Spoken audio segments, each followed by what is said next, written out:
mengundang saudara-saudara sekalian untuk turut bersama saya masuk dalam perjalanan keseharian untuk pembentukan kerohanian kita, di mana kita akan praktek solitude, silence, stillness, and scripture reading. Dan 1 hari per minggu kita dedicate untuk bersama Tuhan. Dengan itu kita membangun ritme hidup yang baru.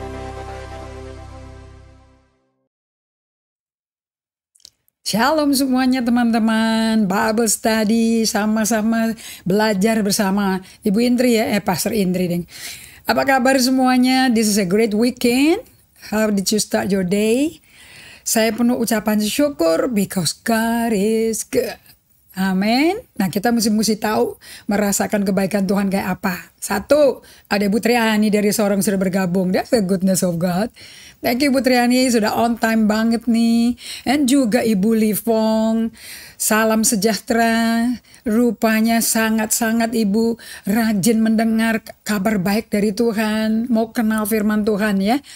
Today akan memberkati Anda karena memberkati saya. Oke, bagaimana kabarnya anak-anak, cucunya? Oke, and Johanna, thank you for joining. Saya mau kenalan sama Simon Liao. Dari mana saudara Simon Liao? Boleh kenalan, bisa kasih tahu dari Jakarta atau dari luar pulau. And kami menyambut teman-teman baru untuk bisa menjadi pembelajar Alkitab, mengenal pribadi yang bicara di Alkitab. Oke, Yuliana Mose, saya berdoa, saya ucapkannya benar ya. Shalom dari Manado, salam kenal Yuliana Mose. Dan apa kabar Horas dari Medan Jayadi, thank you. Dan juga saya mau sambut Labuan Bajo, LB itu nanti disangkanya Live Bookstore Linda. Tulis dong Bajo NTT gitu. Ibu Rode Antonia, apa kabar? Thank you untuk bergabung kembali. Saudari kita Ingawati, sudah siap catatanmu ya ini ya? Nanti Bible Study kita review bersama ya. Chico Lamboan dari Timika, siap belajar doh. Sangat, saya suka nih ada kata-kata siap belajar, menyemangati kita semua nih. Baik tim BTS maupun yang bicara. Dan Eko dan Oli, apa kabar? Shalom juga. Thank you sudah semangat untuk dimuridkan. Praise the Lord. Pemuridan ini saya kasih arahan aja loh ya. Tapi nanti yang muridin Yesus ya. Dan kita ada Fanny Ong. Jangan nonton aja loh Bu Fanny ya. Ajak Pak John dong. Kan selalu hadir kalau di Bible Study. Catatan, kertas. Nggak pernah lupa tuh kertas. Oke, umur kita ini perlu diperhatikan memori-memorinya. Henny Kaila, apa kabar? Happy learning juga. Thank you. 2:30 a.m. You are having a happy learning. Fantastic. Saya percaya kok firman gak kembali sia-sia Henny. And siang juga Tekno. Salam sama Sian dong. Sian diajak gak ya? Sekali-kali Yudan diajak sama istrinya ya. And bagaimana dengan Yehuda?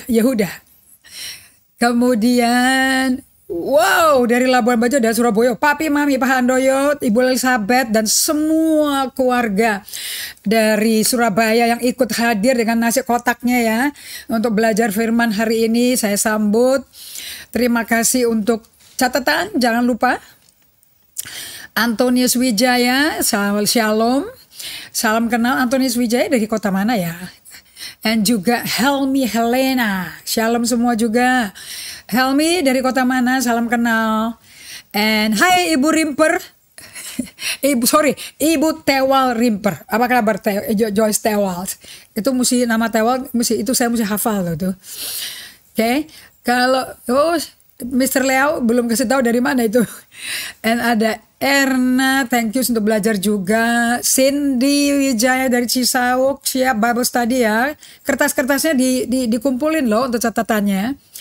And thank you Esther Sugiono sudah bergabung juga sama Pak Sarif ya. And the smart little girl of yours itu juga suruh ikut dong. Betty Foni Tule, apa kabar? Thank you untuk bergabung kembali. Kita lanjutkan ya dari hari Kamis kemarin, hari Jumat karena kita ada gangguan teknis. Ambon hadir, Ernina Haklai. Oh, dari Cilacap. Luar biasa, Bapak Simon Leao. Itu loh, penting ada pengetahuan seperti ini. Wow, terima kasih sekali dari Japan, Shana Sukamenit.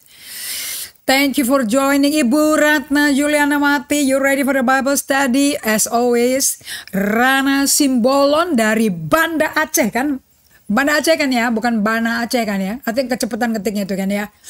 Wah, luar biasa, kita dari Sumatera Utara, paling utara itu. And we have Erna Manru, Jakarta Timur. Luar biasa. Salam kenal. Terima kasih untuk bergabung di Bible Study. And kita ada Robi Lotulung. Shalom. Salam kenal Robi. Terima kasih untuk bergabung. Saya belum kenal Robi. Mungkin pertama kali bergabung. Boleh kasih tahu dari Jakarta mana atau mungkin luar pulau.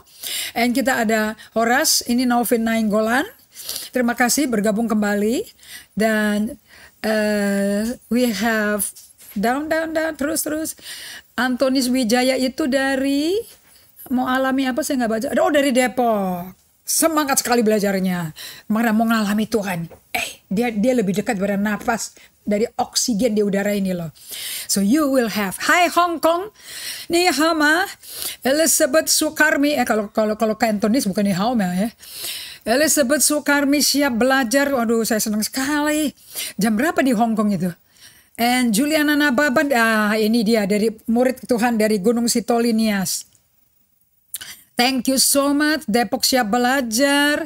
Kita berdoa ya, because we have a lot of thing to cover. Setiawati dari Medan. Salam. Kayaknya udah pernah digabung ya, Ibu Setiawati. And Pak Robi Lotululung dari Manado. Oke. Mari kita siapkan hati kita and be still. Ambil waktu tenang sebentar di hadapan Tuhan. And hirup hadirat Allah karena Roh Kudus ada di kita ya. So, kita akan nanti baca lagi ya Pak Simon ya. Wah, sejarahmu komplit di situ. Dan Riana, Ibu Ted di Tampu Bolon. Oke, Stephen Roti juga. Ibu yang dari Rote hadir nggak ya? Shalom. Mari kita berdoa. Kami datang ke hadapan-Mu Bapak. Kami berterima kasih karena dengan 2-3 orang menulis siap belajar, semangat belajar. Kami percaya 2-3 orang sehati dengan kehendak-Mu, Kau hadir. Kau hadir di Banda Aceh, Kau hadir di Hong Kong, Kau hadir di Jepang, Kau hadir di Manado, Kau hadir di Sorong, Kau hadir di Jayapura, di Ambon, Kau hadir di Nias, Gunung Sitoli. Kami bersyukur Kau hadir di Cilacap, Kau hadir di Semarang. Kami percaya bahwa tidak ada satu dari umat yang Kau ciptakan serupa gambar-Mu, yang tidak dalam pandangan-Mu hari ini. Kau sedang beri perhatian ke kami semua.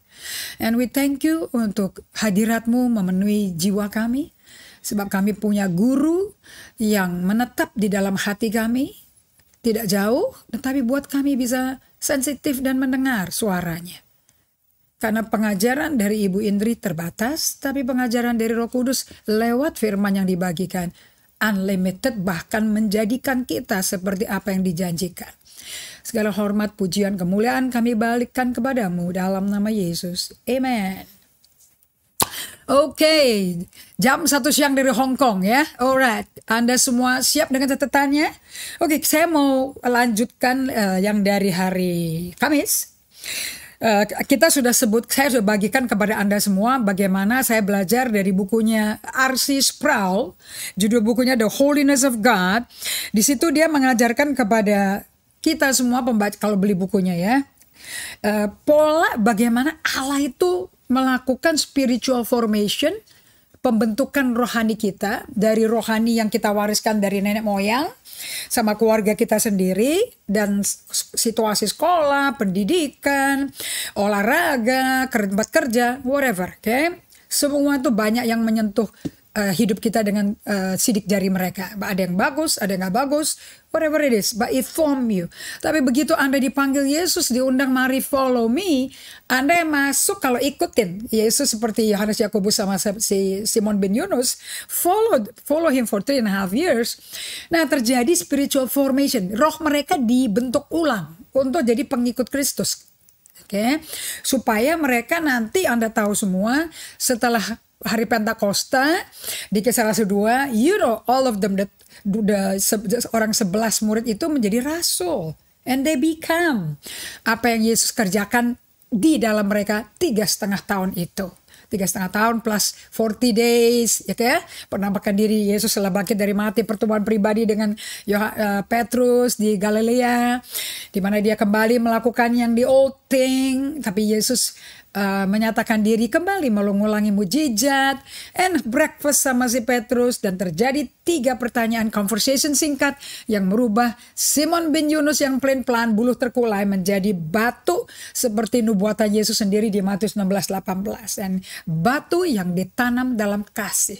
Nah, so pattern daripada transformasi itu selalu dimulai dengan perjumpaan pribadi sama Tuhan. Always with encounter with human, personally with God. Ya, jadi God appears, Allah muncul dulu, kemudian God respond, Allah meresponi loh. Nah, di mana nanti efeknya itu adalah kasih yang melampaui akal budi kita itu membuat kita tuh orang berdosa salah total, tapi keluar dari pertemuan itu nggak terkondem, malah bisa bebas, makanya bisa bersaksi, you know. Nah. Dan kita itu awalnya itu ketakutan, antara bingung, campur aduk deh, takut tapi luar biasa indahnya sampai kita semua pada nangis. Tapi nangisnya baru sampai permukaan aja ya. Karena kita ngalami cinta mula-mula because kita diampuni, bukannya dihajar, bukannya dikutuk, dikondem. Dan kita mengalami penebusan, pengampunan dosa, dan ada kesembuhan dah. Certain degree of healing terjadi. Kita dalam perjalanan kita akan menuju pada kita jadi suka yang kudus, benci yang dosa, yang najis, you know. And mulai rasanya hidup kita kayak lebih utuh gitu, lebih jadi yang benar gitu. Kemudian kalau terus berjalan di dalam perjalanan spiritual journey with God, you know what gonna happen to you? Kita mengalami restorasi, and then yang terakhir adalah yang akan dibagikan hari ini. God then send us out to serve Him. Allah kemudian mengutus kita untuk melayani Dia publik. Nah, seperti saya hari ini. Kita baca ya, Imamat 11 ayat 45 dari TB version. Sebab akulah Tuhan yang telah menuntun kamu keluar dari tanah Mesir, supaya menjadi Allahmu. Jadilah kudus, sebab aku ini kudus. Kita biasanya dengar ayat, jadilah kudus sebab Allah tuh kudus. Biasanya kita tahunya dari 1 Petrus 1 ayat 15-16. Saya juga sudah buat PowerPoint-nya. Tetapi hendaklah kamu jadi kudus di dalam seluruh hidupmu. Seluruh hidupmu. The whole packet yang bikin Anda serupa Tuhan itu loh. Sama seperti Dia yang kudus, yang telah memanggil kamu. Sebab ada tertulis, kuduslah kamu sebab aku kudus. Nah, kita udah bahas, I think you need to repeat, you know. Karena ini a spiritual journey. Jadi spiritual journey pengajarannya nggak mungkin cuma 1 kali. It's a series. Anda tahu nggak nih seri keberapa hari ini? 23. So it's a journey. Mau dilanjutkan sampai ke 100 juga bisa sih. Because it's a journey. Kapan kelarnya Ibu Indri? Waktu Yesus muncul di awan-awan, itu pun kalau kamu nggak jadi gadis yang bodoh. Nggak lihat loh kalau jadi gadis bodoh. Kalau jadi gadis yang bijak, lihat. Oke. So, di 1 Petrus 1 ayat 15-16, tetapi hendaklah kamu jadi kudus dalam seluruh hidupmu. That is wholeness. Keutuhan and holiness. Holiness itu tidak ada kekudusan tanpa kehidupan dan karakter dari pribadi Allah yang kudus dengan cara direstorasikannya hubungan pribadi kita dengan Allah.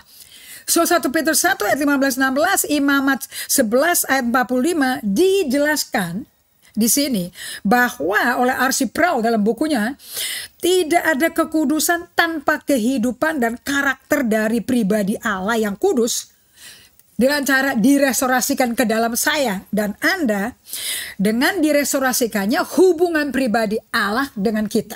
Nah, nanti to become the true you, you need to understand bagaimana dinamika kehidupan your personal life and Christ abundant life. Hidup yang berkelimpahan itu loh, Yohanes 10:10b. Nah, itu gimana tuh dinamikanya tuh? To be the real you. To be the true you.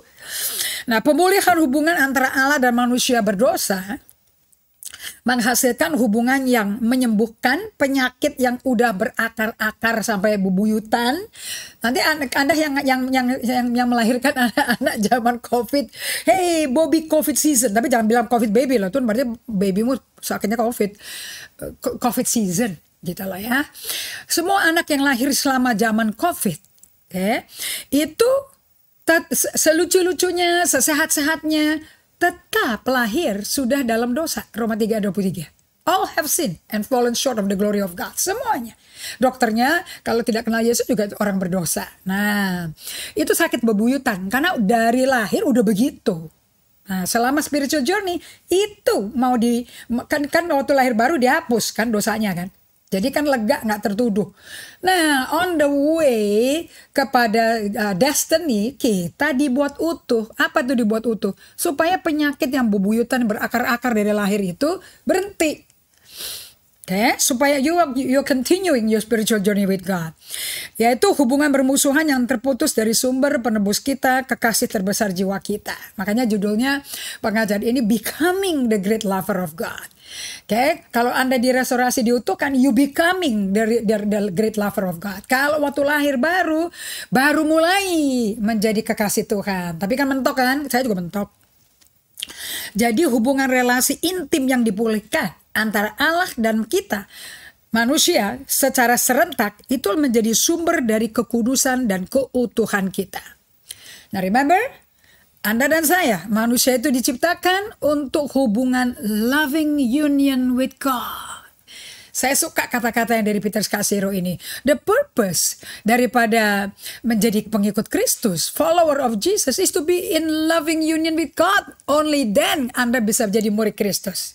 Karena Yohanes 13 ayat 34-35 berkata, this new commandment I give you. Ini diulangi lagi Matius 22 ayat 37-40, tapi setelah perjamuan terakhir sebelum Yesus pergi ke Getsemani 3 jam meratap, kemudian dia siap dirinya untuk dijual oleh Yudas untuk 30 keping perak, dicium dengan ciuman pengkhianat.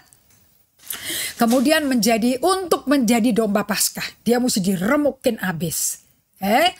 Karena berbagilah orang yang miskin di hadapan Allah. Di situ Allah Bapa melakukan transaksi terbesar untuk seluruh manusia dimanapun Anda berada, dari suku bangsa apapun, di mana Anda bisa didamaikan kembali dengan penciptamu, menjadi masuk ke dalam suatu journey. So manusia itu diciptakan untuk loving union. You cannot be a disciple, Anda nggak bisa jadi murid Kristus kalau Anda nggak mengasihi sesamamu seperti Yesus mengasihi Anda. Yohanes 13 ayat 34. Nah kalau Anda dikasih Yesus, that means you have relationship with Jesus. Akibatnya, buktinya Anda punya relationship with Jesus, you love others as you love yourself. Anda mesti cinta dirimu. Baru Anda bisa sembuh. Baru jadi murid Kristus dengan Allah. Maka tidak bisa, kalau orang nggak mengalami loving union dengan Allah, nggak mungkin dia mengalami kepuasan of their true and deepest self apart from that relationship. Jadi terlepas di luar Anda nggak punya hubungan dengan Allah, Anda tuh nggak bisa menjadi jati diri yang otentik. Anda nggak bisa masuk ke dalam hubungan dalam dengan Allah. You cannot. Anda kalau pernah dengar Mazmur 42 dalam bahasa King James, deep calleth unto the deep. Wah, itu hubungannya si Daud sama Tuhan sedalam itu.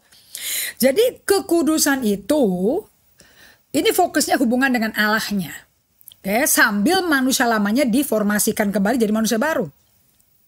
Kekudusan tidak mengenyahkan identitas kita dengan mencangkokkan identitasnya Allah. Jadi identitas Anda pribadi itu nggak dibuang gitu loh, karena Anda dicangkok identitas Allah. No. Malah caranya supaya identitas Anda di dalam Kristus ada di Anda, itu akan melibatkan transformasi dari diri Anda sendiri, diri saya sendiri. Oleh siapa? Kerja tangan kuasa Roh Kudus di dalam diri kita. Jadi Anda mesti ngerti kenapa kok Roh Kudus ada di dalam kita. Dia yang kerjanya mentransformasi manusia dosa kita, warisan nenek moyang 4 generasi. Makanya Allah kita memperkenalkan setiap generasi, aku Allahnya Abraham, Ishak dan Yakub loh. Termasuk kamu. Jadi 4 generasi kan. Nah, jadi kalau Anda mau tanya kekudusan itu apa? Kekudusan itu becoming Nah, kalau dulu kita belajar dari Dr. Miles Monroe, and he teach us about the becoming, ergon. Nah, itu ergon itu nggak bisa terjadi. Jadi spiritual journey is actually a process of becoming. Jadi belum become, memang masih jalan. Jadi kalau kita masih tersandung-sandung, kegesek-gesek, konflik-konflik satu sama lain, sampai kita ada pelajaran konflik management, ya lumrah lah. Kenapa? We are on the way, en route, OTW, becoming. Tapi finalnya kan 1 Korintus 15, dalam sekejap mata, at the blink of an eye, we as he is, so are we. Sabar-sabar ya, satu sama lain. Gimana kita menjadi serupa Allah dengan being together with him, bersama dengan dia, yang dengan bersama dengan dia kita hidup dalam hubungan intim yang akrab. Jadi Immanuel Principle-nya itu adalah cara satu-satunya yang memungkinkan kita becoming. Oke, belum becoming. Ada ing di belakangnya ya. So, kesimpulan untuk menjadi utuh dan kudus. Inilah proses perjalanan. Anda di screenshot aja deh. Panjang tulisannya. Inilah proses perjalanan. Suka nggak prosesnya? Semua orang suka. Kalau lihat donat nanti mami bikin donat. Mereka tuh pikir mereka donatnya pas pulang rumah tuh udah ada loh.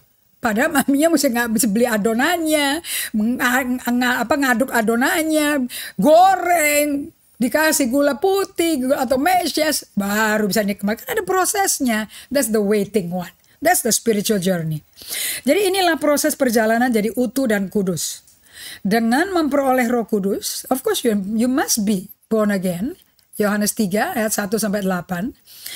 And Roh Kudus kalau kerja kayak angin loh. You never when you want to start, where dia akan bawa Anda. You never know. You just have to rest, surrender. Makanya Anda mesti slow down. Kalau nggak si Roh Kudus sih tenang aja, dia nggak mau balapan sama Anda. Dan kedua, izinkan roh manusia Anda ditransformasi oleh Roh Kudus.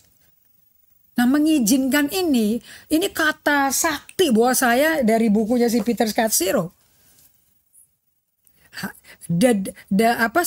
Sedalam apa kamu izinkan Tuhan akses ke dalam jiwamu, segitulah dalamnya transformasi yang dia lakukan. Jadi nggak otomatis kan. Jadi kalau Anda berkata, ubah hatiku Tuhan seputih salju, kok nggak ubah tambah hitam yang keluarnya? Karena itu proses. Hanya karena nyanyi lagu itu 10 kali, nggak berarti 10 kali jadi bagus. Nggak ada. It's a process. Prosesnya apa? Sitting at the feet of Jesus and wait upon him. Ya, okay. Mengizinkan roh manusia kita ditransformasi oleh Roh Kudus dengan menemukan dan menghidupi kehidupan kita di dalam Kristus.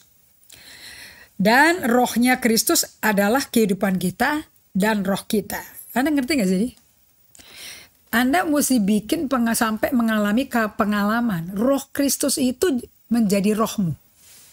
Baru Anda menjadi becoming one in the communion. Itu 2 Korintus 13 ini. Kalau penutup doa para gembala suka ngomong, biarlah kasih Allah melimpah atas Anda, kasih karunia Tuhan Yesus melimpah padamu, dan persekutuan dengan Roh Kudus. Nah, persekutuan itu bahasa aslinya adalah communion in the union. Nah, kalau Roh Kudus sama Anda, rohmu dan Roh Kudus itu satu terus in loving union, transformasi terjadi. Kalau putus ya nggak bisa. Nah, oke.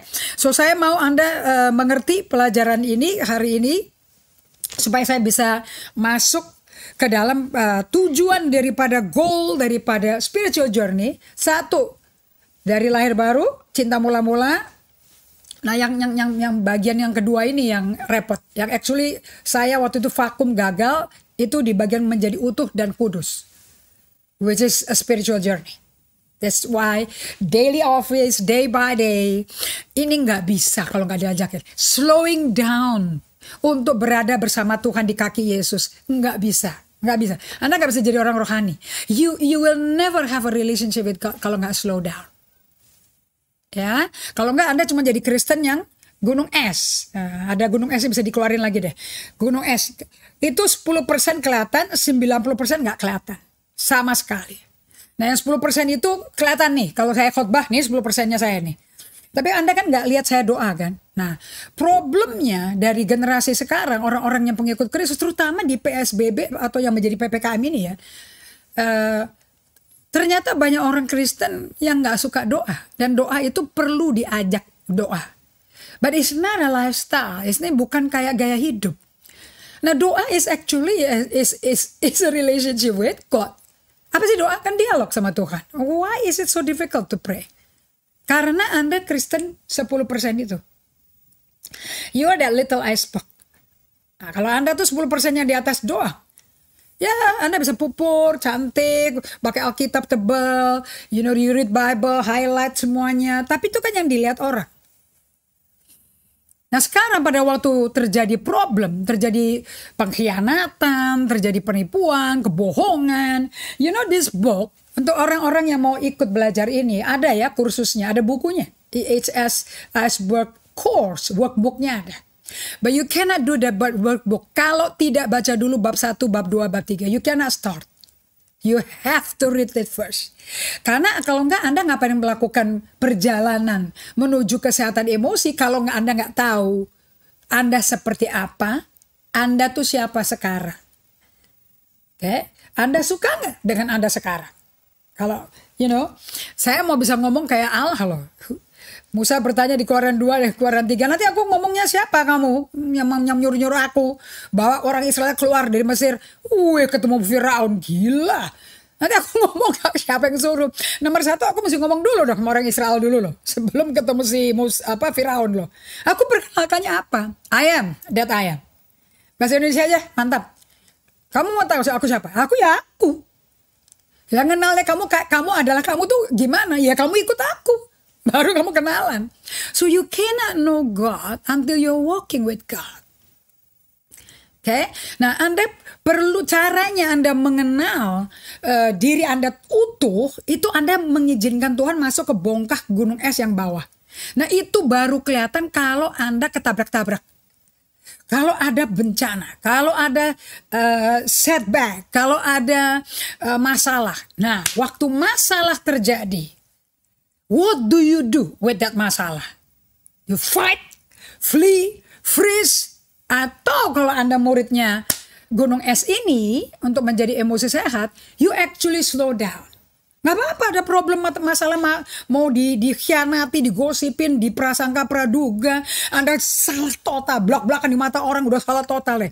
So what? We are not perfect, right? Right? Nah, pada waktu di pertemuan tersebut atau di kejadian itu, salah satu pasti marah, salah satu pasti nyesel, salah satu pasti dimarahin. Nah, waktu Anda kena marah, be still, slow down, jangan kalut, slow down. And then what do you need to do? What you need to do is listen, gitu loh. What do you listen? Kamu dengerin yang gemuruh kemelutan di dalam jiwamu itu apa? Mungkin ada ngomong, kalau kayak gitu ya udah, aku keluar aja dari sini. Aku nggak mau lagi kerja di sini. Nah, waktu Anda udah ngomong kayak gitu, and then you ask yourself, kenapa ya tadi aku ngomong begitu? Do you know when you do that? Saya kalau nggak slowing down, aku nggak bisa lo begitu. Jadi slow down itu bukan hanya nungguin Tuhan, terserah lah mau diapain. No. You actually are meeting with you. Nomor 1, sebelum encounter God, you will encounter you. Ya caranya begitu. Seperti saya bagikan di hari Kamis ya. Thomas Green. Itu misionari Katolik di Filipina loh actually. Saya di bukunya dia The Weeds Among the Wheat. Lalang di tengah gandum. And it's talking about our heart actually. Berapa persen dari jiwamu yang Anda gak sadar sakit, luka, kecewa, perih, itu Anda pernah gak sentuh? Did you ever touch your emotion? Pertanyaannya kayak gitu loh. Did you ever touch it? Did you ever feel it? Or did you ever dare to feel it? Berani gak Anda nyentuh perasaanmu? Atau terlalu sakit untuk diingat? Terlalu sakit untuk dikunjungi? Nah, because if you want to love yourself, kalau Anda mau mengasihi dirimu, kalau nggak bisa mengasihi sesama, you have to be able to know the condition of your soul. Kondisi emosimu kayak apa? Banyak orang kena problem nggak sadar karena nggak sadar kondisi dirinya. Yang disalahin orang lain terus. Dia begitu. So, kamu ketemu siapapun digituin. Josmar berkata, common denominatornya siapa ya? Di mana ada kamu, ada begitu terjadi. Lah kok sama terus? Nah, jadi butuh. You do need some friend yang namanya truth teller. Anda nggak dihakimi sama dia, tapi dia karena mengasih tahu what's wrong with you. Dan bagaimana Anda itu dikasih tahu sama dia. Anda, you need truth teller. Ya, kalau belum bisa hubungan sama Tuhan, ya mesti butuh truth teller. Nggak bisa atau support system namanya. Okay. You need to touch your emotion. Kalau nggak bisa. Nah, untuk Anda masuk ke dalam level bisa menyentuh jiwa Anda, your feeling, itu exploring iceberg namanya. Do you know what Anda masuk ke level apa? You masuk ke level self-awareness. Punya kesadaran diri. Baru sadar, baru ngelihat, hah kok gue kayak gitu? Gitu lah. Ya, sama kayak pertama kali Anda ketemu Tuhan atau lahir baru pertama kali. Saya nggak tahu kesaksian Anda, saya tahu kesaksian saya. Jadi saya masuk ke gedung ibadah CWS di Senin Raya. Saya ketemu sinar yang melampaui. Terangnya matahari itu jam 8 malam loh itu. And I was walking ke kursi seperti bekas pacar saya ngomong. Teman saya, bekas pacar saya ngomong. Kamu cari kursi paling belakang, itu kan 24 Desember 84 itu. Karena penuh. Terus dia bilang yang depan tuh buat orang suci. Kita sih orang berdosa. Antara dosa dan suci, saya ini dua vocab yang kata mau ada di KBBI kayak apa di mana KBRI kayak gue juga gak ngerti loh. Kata dosa dan suci tidak ada di saya dulu. Yang ada cuma benar salah, adil nggak adil. Orang dunia berdosa cuma tahu kata itu. Kalau dosa suci, dosa apaan tuh dosa? I don't even know. Tapi karena saya sudah cinta sama Adinda, sama Kakanda, jadi Adinda juga ya sudah ngomong apa cinta itu hijau kan. Jalan ke kursi belakang, ngalami Tuhan. Kemudian saya itu keluar kata-kata di perut yang saya itu nggak tahu. Sampai saya hanya ngomong, who are you Lord? Who are you Lord? Lah kok bisa tahu itu Lord? Kok bukan mistik gitu loh? Kok tahu itu Lord? Ya nomor satu gampang sekali, karena itu rumahnya dia. Kok sering aja ketemu sama dia. It's beautiful, ketemu sama Tuhan di rumah Tuhan sebagai pengunjung asing. Oke, nah waktu saya sadar itu kasih Allah. Nah, kayak gitu tuh. So you need to have sadar. Itu apa? Sadar. Apa yang bikin kamu ngomong sampai kata-kata yang menghukum diri, menghakimi orang, memutuskan keputusan yang detrimental. What is it? Why are you saying that? Nah, itu kalau Anda sudah sampai gitu, Anda masuk ke reflection and self-awareness. Itu kunci nomor 1. To a beautiful journey sama Tuhan. Baru ngerti spiritual formation. Baru ngerti spiritual transformation. Oke. Yang kedua, baru bisa Anda cultivating a personal relationship with God. Nah, yang namanya solitude silence itu tidak lain adalah cultivating a relationship with God. Jadi waktu Anda berdiam, slow down, terus Anda melakukan day by day, kan dimulai dengan SS 2 menit ya. Satu paket tuh cuma 4 menit ketemu Tuhannya. Jadi kalau 2 kali sehari ketemu Tuhannya, ya satu paket cuma 8 menit ketemu Tuhan pribadi. Nah, Allah layak nggak dapat 8 menit waktumu? Nah, dari situ kan Anda bisa tahu kan, kenal dirimu kan. Ternyata Tuhan cuma dikasih berapa persen, 0,01% dari harimu. Dan Anda bilang, nyanyi lagi puji-pujian, I love you Lord, and I lift my voice. Ya, sehari cuma dikasih satu paket cuma 8 menit.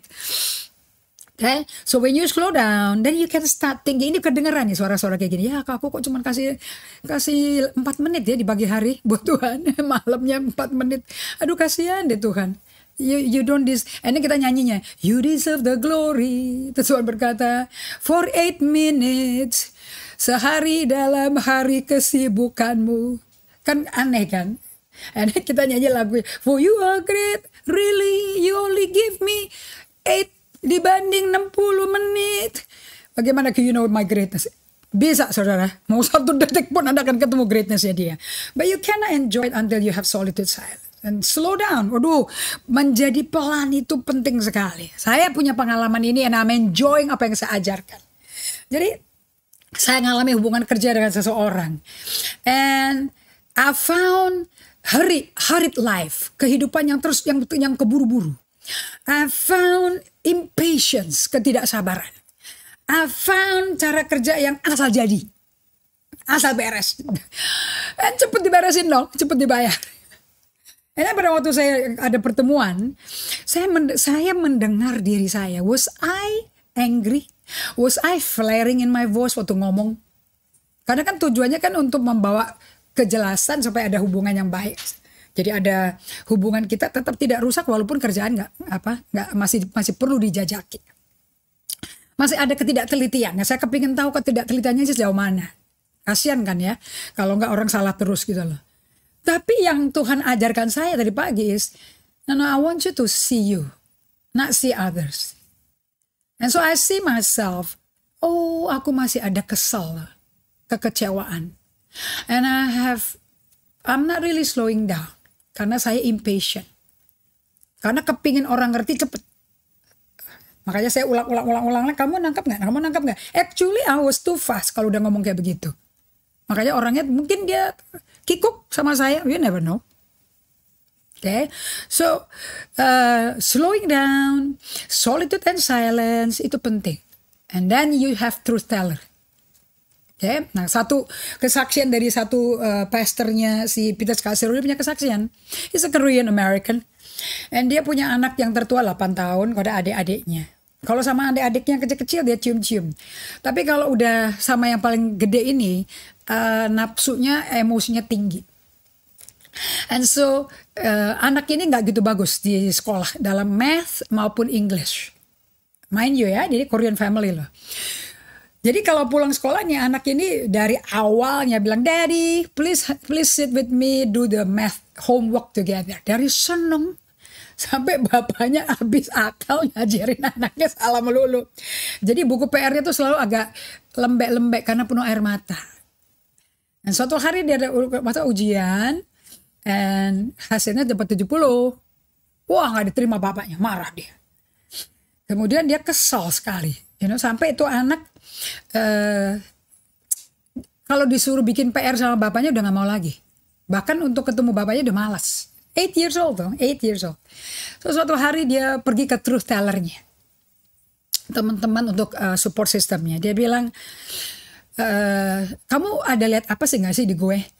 Aku kok kayak monster ya buat anakku sendiri ya. So, and then the friend yang udah sering tinggal nginep di rumahnya, ngelihat bagaimana dia interaksi sama anaknya, suka traveling pelayanan bersama. Dia ngomong, okay, since I know you so well and I know your family, aku sering nginep di rumah kamu. This is what I see. Maybe help you to see it, gitu loh.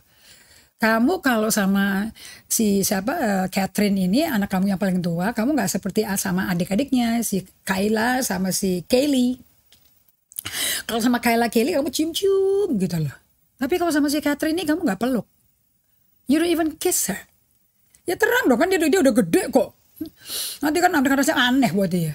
Terus temennya bilang, anakmu 8 tahun. Tahu nggak 8 tahun? Itu belum gede. Itu belum ABG, itu belum milenial, dia bilang. Ya tentu kamu nggak bisa cium di pipinya, cium di bibirnya udah nggak bisa kalau udah milenial. Tapi for 8 years okay lah. Do you know how many time have you hug her selama seminggu ini? Selama kamu nemenin dia bikin PR. Jadi dia bilang walaupun dia nemenin bikin PR, anaknya udah gak mau sebetulnya. Tapi dia karena otoritas sebagai pempapi, dia datengin. Ayo bikin PR sini. Ayo sama papa sini. Anaknya udah gak mau. Udah gak bisa belajar. Dan terus dia bilang, saya udah ngajarin dia sedemikian rupa sampai habis akal aku udah. Sampai dia nangis tuh. Dia ke sekolah aja udah nangis tuh. Apalagi kalau udah math. Dia pulang rapor cuma 70. Terus temannya bilang gini. Namanya juga Peter ya. Pete dia bilang, 70 for 8 years old di rapotnya untuk matematika. That's good. Kenapa sebut 70 itu? Not good for me. For you, Pete. Kenapa kok kamu bikin plafon buat anakmu? And so, coba kamu pikir. I think you need to really think about it. So, dia pulang lagi siapin khotbahnya dia buat hari Minggu pagi. Waktu dia mandi, Minggu pagi karena dia mesti datang duluan set up the church gitu loh. Dia diingatkan Tuhan.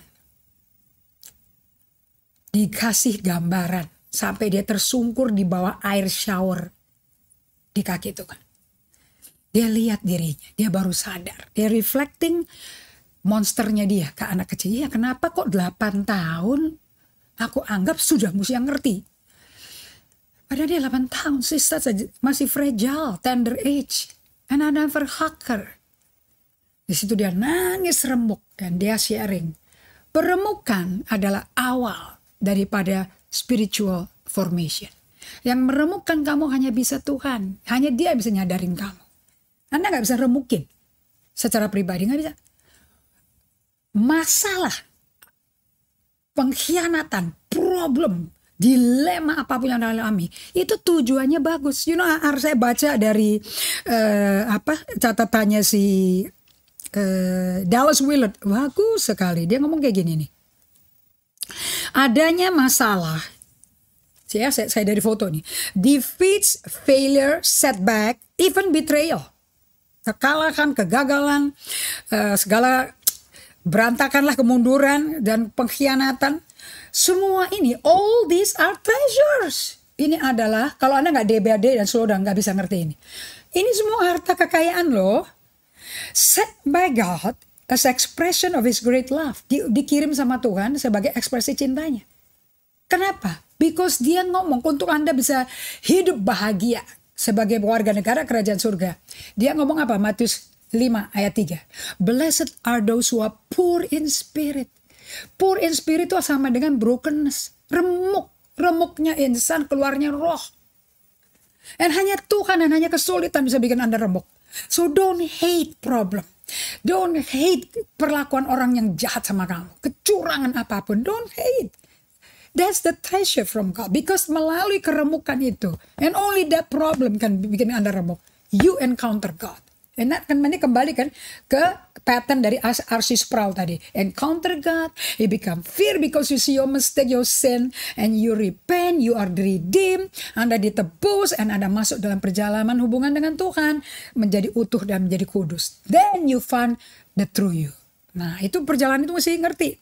They ground us. Semua defeat, failure, setback, betrayal itu justru membuat bahan fondasi. Kadang-kadang mau bikin fondasi bangunan kan diinjek-injek dulu. Boom, boom, boom, itu piling tuh. Kan? Nah, humble you, teach you, membuktikan bahwa Ulangan pasal 4 ayat 4, man doesn't live from bread alone. Manusia nggak hidup dari roti saja.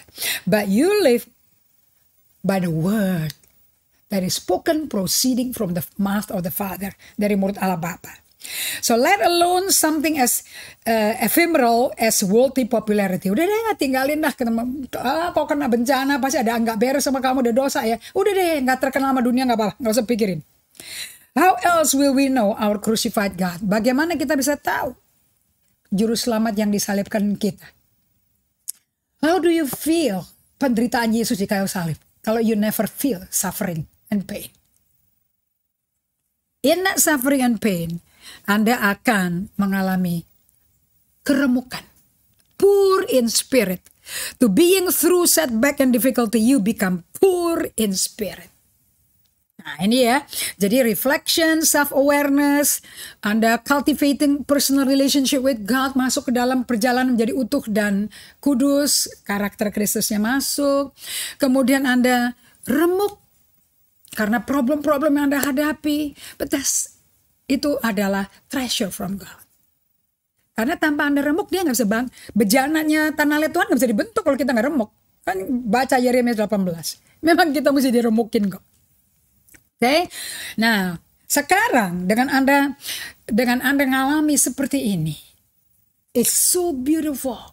Now for me to have day by day, it's just natural for me to listen to God, to be still, to talk. Kemudian kita diam, Allah yang kerja, Allah yang ngomong, gantian terjadi.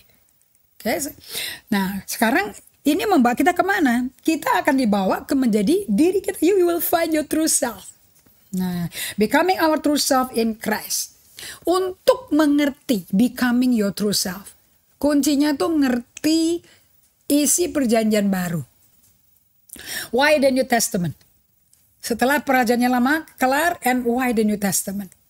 Nah, terus Anda mesti ngerti New Testament itu isinya apa, mengenai apa. Ini mengenai relationship antara hidup kita dan hidupnya Kristus. Ingat ya, Yohanes 10 ayat 10. Pencuri datang untuk mencuri, membunuh, membinasakan. Okay? Steal your soul, steal your life. Destroy it, hancurin habis-habisan.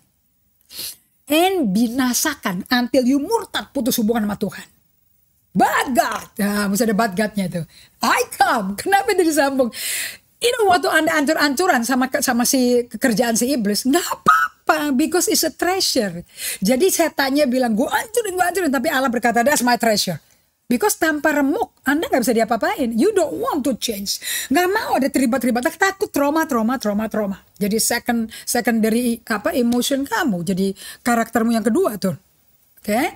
Now, when you are broken kayak begitu, Yesus berkata, but I come to give you life and life more abundantly. So ada kehidupanmu yang ancur-ancuran, and ada kehidupan Kristus. Correct? Nah, how ini intermingle-nya gimana nih? Ini dinamikanya, dancing-nya gimana nih? How do you cooperate dynamically with the Spirit of God? Spirit of Christ. Roma 8 ayat 11 berkata, if you don't have the Spirit of Christ, Roma 8 ayat 9. If you don't have the Spirit of Christ, Roma 8 9 ya, you are not His, kamu bukan miliknya. So, bagaimana jadi miliknya? Ada kehidupan Kristus, ada kehidupanku. So what is perjanjian baru all about this gospel? Good news. So isi dari pengajaran dalam perjanjian baru itu adalah hubungan antara kehidupan kita dan kehidupan Kristus di dalam kita. Sekarang ada dua being nih, dua pribadi nih. Okay, yang satu udah remuk, yang satu powerful, lovingly powerful. Nah, jika Anda gagal faham akan pengajaran dalam perjanjian baru, gagal faham. Kalau Anda gagal paham konten pengajaran perjanjian baru, ya Anda akan salah nyalipin. Karena ikut Yesus tuh mesti sangkal diri, pikul salib. Yang mana yang disalipin? Mana yang disalipin, mana yang dibiarin hidup? Kalau enggak Anda salah salib, nanti kayak garis kasir. You know, she quit on the wrong thing, wrong thing. She quit on the marriage, she quit on her husband church. Dia ngomongnya gini di video. Saya quit your church that you lead, but I don't quit the church loh. Makanya dia masih pindah ke gereja lain. But I quit the church that you lead, Peter Scott Zero. Itu istri yang ngomong kayak gitu. So gagal paham akan pengajaran dalam perjanjian baru kita akan menyalibkan yang salah. Lihat Lukas 9 ayat 23. Katanya kepada mereka semua, setiap orang yang mau mengikut aku, ia harus sangkal diri. Suka nggak suka mau, you don't like the word harus, yes, but that's the way of the kingdom. Karena ada the way of the world and the way of the kingdom of God. Ya mesti pakai kata harus kalau mau hidup dan hidup berkelimpahan. Correct? Nah, setiap orang yang mau mengikut aku harus menyangkal diri. Nanti kita ajarin apa itu menyangkal diri. Jangan sangkal yang salah. Memikul salibnya, salib ekuivalen sama mati. Setiap hari. Setiap hari ada yang dimatiin loh. Yang mana ya? Dan mengikut aku. Ada yang hidup. Karena yang hidup bisa ngikutin Yesus. Ini lagi anatomi diri. Nah sekarang saya ambil dari the simple translation, the terjemahan sederhana, Lukas 9 ayat 23-26. Dan Yesus berkata lagi kepada semua muridnya, setiap orang, termasuk yang khotbah, yang mau mengikut aku, dia harus melupakan kepentingannya. Dia harus melupakan kepentingannya sendiri. Aduh ini gampang banget nih terjemahannya. Dan terus mengikuti aku dengan bertekad. Sekalipun harus mati. Bahkan mati disalibkan. Aku tidak akan mundur. Ayo. Jangan diterjemahkan pakai intelek Anda. Saya tuh kalau ketemu sama jemaat lagi merenungkan firman. Merenungkan firman itu artinya apa sih? Mendengar Tuhan di dalam ayat ini. Listening to the voice of God in the word. That's meditation. Makanya meditation itu sama seperti sapi yang mengunyah rumput 8 kali, regurgitate namanya cut the chew the cut. CHEW CUD CUD. Jadi kacau. Cudekat. Itu atau regurgitating atau rumination. Ngunyah di mulut sampai di lambung, keluarin lagi ke mulut. Ngunyah lagi. Tahu nggak ngapain? Fermentasi ternyata. Lagi fermentasi. Dibuka di Merriam-Webster Dictionary aja ada kok penjelasannya. Beli deh bukunya yang tebal gitu tuh. Jangan apa-apa maunya efisien pakai apps. Beli bukunya, itu gambarnya tuh halus sekali, banyak sekali itu. So waktu dia kunyah-kunyah 8 kali keluar masuk, itu lagi difermentasi, kayak kedelai difermentasi jadi tempe. Dilanjutin lagi jadi tahu. Lanjutin lagi ampasnya jadi oncom. Itu kan fermentasi semua. Nah, rumput fermentasi. Ternyata firman mesti ngalami fermentasi di dalam jiwa kita. When it's fermented, you can taste how good is the Lord. Because you can hear it. Anda kalau nggak sampai ngecap fermented word of God, you don't know that the word of God is delicious. Nanti Anda nggak tahu firman Allah itu lebih manis daripada madu tua. Lebih indah daripada emas tua. Mazmur 19 juga Mazmur 119. Baca deh 176 ayat, pelan-pelan slow down bacanya. You see a man who tasted the deliciousness of the word of God. Orang yang cinta kesedapan, kenikmatan firman Allah, namanya Daud. Oh how I love thy law. Saya pernah khotbah itu loh. Oh how I love thy law. Gila. Masa bisa ngomong kayak gitu? Tuh laki loh yang katanya logika loh. Okay, so jangan kayak Saul. Kalau Saul itu cuman Kristen 10%, tapi dia tuh mesti baca bukunya Gary Katsiro. Saul punya penyakit jiwa namanya aku gak bisa hidup tanpa disetujui, didukung rakyat. Tahu nggak dia takut sama rakyat? Rakyat tuh sopo, kan tentara dia. Masa raja takut sama rakyat? Takut kalau nggak didukung lagi. Makanya dia melanggar. Ini loh, semua sih dipunahkan. Oke, tapi rakyat kumpulin yang bagus-bagus, yang tambun-tambun, yang stambom. Kan untuk dipersembahkan ke Allahmu, Samuel. Coba ya, kesalahannya dia berontak nggak taat. Diputer balikin jadi pembicaraan kekudusan, keagamaan, religion. To God, to your God Samuel, I am your people, my people worshiping your God loh. Diputer loh, ditembak balik sama si Samuel. Bukankah mendengar lebih baik daripada korban? Bukankah taat lebih baik daripada korban? Buat si Saul, ketaatan itu daftar do's and don't. Itu Saul tuh, karena dia nggak pernah punya waktu pribadi sama Allah. Dia nggak ada loh di kitab Mazmur. Nggak ada buku ratapannya si Saul. Ada meratap Saul waktu mati. Dan Yonatan mati. 2 Samuel 1. The beginning of a second letter. Itu meratapannya Daud. Yang dia perintahkan rakyat semua ratapin si Saul mati. Jadi buat si Saul, hidup itu taat itu apa? Gue udah lakukan ini kok. Gue udah lakukan ini kan. Do's and don't. Itu daftarnya. Itu a false teaching. You obey God because you love Him. Yohanes 14:15. If you love me, you obey my word. Kalau engkau mencintai aku, kau taati firmanku. Come on church. Jangan mentaati Tuhan dari keharusan. Because you love Him. Okay. So ini udah sampai penghujung ini. Saya selesaikan ya. Lukas 9 ayat 23-26. Setiap orang tuh kalau mau ikut aku harus melupakan kepentingannya sendiri. Dan terus mengikuti aku dengan bertekad. Kalau nggak bertekad alias nggak disiplin ya gak bisa. Sekalipun harus mati, bahkan mati disalibkan, aku tidak akan mundur. Karena setiap orang yang ingin nyelamatin nyawanya, tetap akan mati. Tapi siapa yang mati dibunuh karena mengikut aku, dia akan memperoleh hidup kekal. Apa ini dalam banget, senang. Bagus nih terjemahannya. Renungkan, pikirkan. Lagi chewing the cud, man. Remuneration. Buka ya. Oh, Ibu Irene semuanya dari Amerika, please. Open up your dictionary. Pikirkanlah, kalau akhirnya kamu mati dan tidak mendapatkan hidup kekal, apa gunanya kamu menjadi kaya raya sampai memiliki seluruh harta di dunia? But you lose your life. Jadi, ayat 26. Janganlah kalian malu untuk mengaku Saya pengikut Yesus dan ajarannya. Gamblang banget ini. Jadi Anda kalau ditanya sama orang, kamu ngapain ikut-ikut Ibu Indri itu Bible study? Because aku pengikut Yesus dan ajarannya. Gitu dong ngomongnya. Jangan malu. Jangan ngomong, oh aku agamanya Kristen. Enggak. Ganti ngomong agama Kristen. Karena Yesus bukan pencipta agama. You are following him, not following rule, do's and don't. Agama itu do's and don't. Oke? Kalau mengikut Yesus beda. You are relating with Jesus. Anda bergaul sama Yesus. Seorang pribadi that love you so much, die for you, suffer for you, and you are suffering because you follow him. Nah itu baru cinta tuh. Karena apabila kamu tidak mengakui aku, maka aku juga tidak akan mengakui kamu sebagai pengikutku.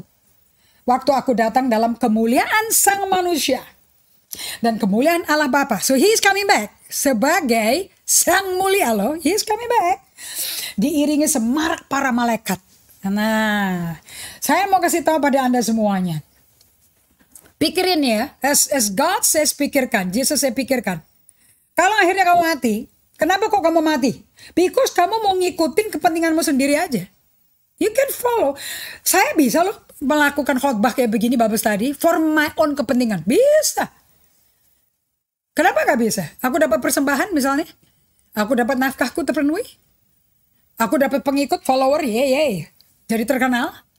Itu semua gak ada yang telanjang. Roh Kudus ada di hati kita. You will be tested for that. Supaya Anda menjadi a true blue genuine pengikut Yesus dan ajarannya. Nah, bisa nggak Anda taruh itu? Dan Anda nggak bisa cuci otak ya. Anda bisa menjadi pengikut Yesus dan ajarannya if you have slowing down time. Day by day. Practicing being in the presence of God kayak Brother Lawrence. Kalau tidak, how can you follow a person that you don't like? Firman Allah itu mestinya delicious, ibu-ibu, bapak-bapak sekalian. Pak Martin, Pak Jayadi, Pak Tikno. Firman Allah itu mestinya delicious. Jangan ada ke toko roti delicious doang. Ini lebih delicious. That's why you love to follow, love to obey. Obedience is out of deliciousness. Because it's a do's and don't. Jadi kalau Anda pengikut Yesus dengan do and don't. Nah si Benny Hinn pernah ngomong gini. Agama berkata do. Kekristenan berkata dan. Karena apa yang Anda mau lakukan, Yesus sudah kelarkan di kayu salib. So what do we do? Slow down. Surrender. Let him do what he has done di kayu salib ke dalam Anda. So when you are walking with God dalam isi yoke, dalam kuk yang enak. Sesuai Matius 11 ayat 28-30. You are the doneness of what he did. Karena you are walking in grace. Jadi kasih karunia itu bikin kita itu menjadi apa yang Yesus kelarkan di kayu salib. By grace through faith. Ini, do you like this teaching? I do. Nanti kita lanjutin ya hari Kamis dengan Rasul Paulusnya nanti yang jelasin. Karena ini ayat hafalan saya yang menjadi kesaksian, menjadi rhema bagi saya, menjadi kehidupan. Galatia 2 ayat 19-20. It's no longer I that liveth, but Christ live in me. And the life that I live is not the life to fulfill the lust of the flesh, but the life that I live is to live because of the love of the Son of God. Aku hidup karena iman, karena anak Allah yang mencintai aku. Ayo Anda mesti hafalan loh. Hari Kamis ya, hafalkan ya Galatia 2 19-20, entar saya tes loh. Anda nggak boleh tulis di komen ayat itu karena buka Alkitab ketik, nggak boleh, mesti hafal. And you are becoming nanti. So kita selesaikan di sini dulu supaya Anda bisa ngerti mana yang dimatiin, mana yang terima hidup kekal. Let's pray. Oh wonderful, wonderful Lord Jesus.